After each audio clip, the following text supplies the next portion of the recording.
I try to come out here every day and just do what I do every week and just hit good balls and be prepared as much as possible. Just what's these last couple of weeks just been like for you, just getting in the lineup and playing as much as you have, and now it's become, I guess, more of an extended kind of role for you? Not much has changed. Again, I just try and come out here and practice the same. Obviously, Saturdays are different just because I am the starter right now. So just more focused and just trying to be as prepared as possible for Saturdays.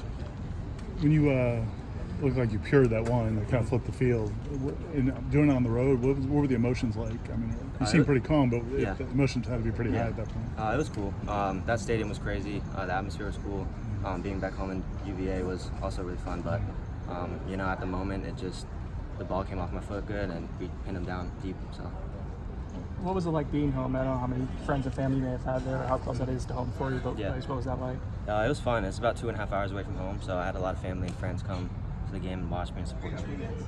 What were the, I guess, just what's been the attitude for you the last 2 or 3 years, knowing that Logan, is an older guy or had been here, was entrenched? I mean, like, how did you focus every day to come out and keep getting better? Right. I think over the past 2 years, I was in the backup role, so I just came out and, again, I just tried to prepare like I was a starter, just in case my number was called. But I think I'm just preparing the same way.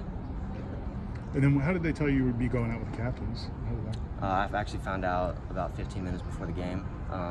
Based off the ULM game, the special teams MVP was going to go out with James and Marvin, so they told me about 15 minutes before the game. It's pretty cool. Huh? Yeah, it was cool. Yeah. So, just to kind of go back to that, I mean, when the schedule comes out, I'm sure you see you're going to Virginia. That doesn't happen too often. I'm imagine you're looking forward to that. I mean, did you ever imagine that you'd be out there with the captains and playing and contributing the way that you did?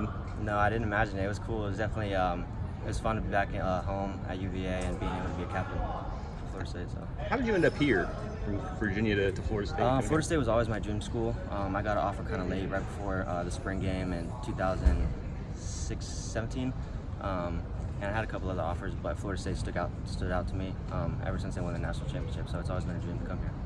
We got Carter Grodehouse here too. Who was the coach you talked to before you came down? Coach Graham.